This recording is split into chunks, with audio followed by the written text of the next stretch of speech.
काहे कैलू बेवफाई ए जानू।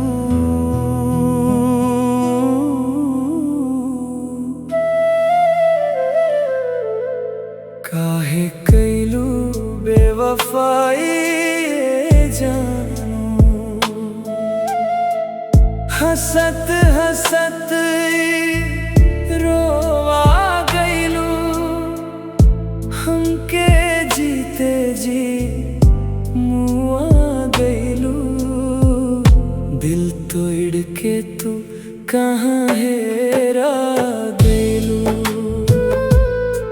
काहे कैलू बेवफाई हे जानू।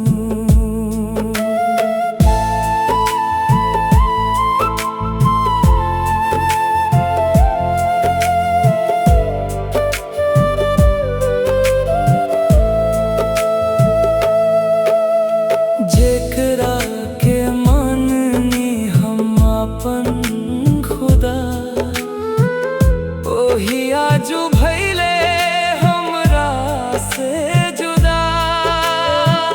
सपना जतने देखवलो तू हमके, एक पल में सब ढा गईलू। हमके जीते जी मुआ गईलू। दिल तोड़ के तू कहाँ हेरा गईलू। काहे कैलू बेवफाई ए जानू।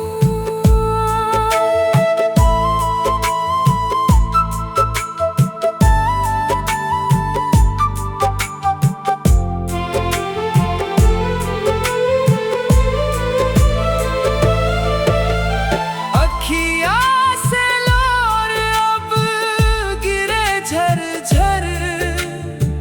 सुना भइल बाई दिल के नगर।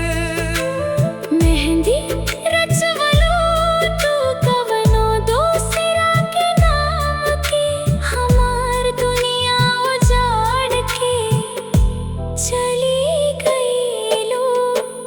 हमके जीते जी मुआ गईलू। दिल तोड़ के तू कहाँ हेरा गईलू। काहे कैलू बेवफाई हे जानू। सटीक अंत।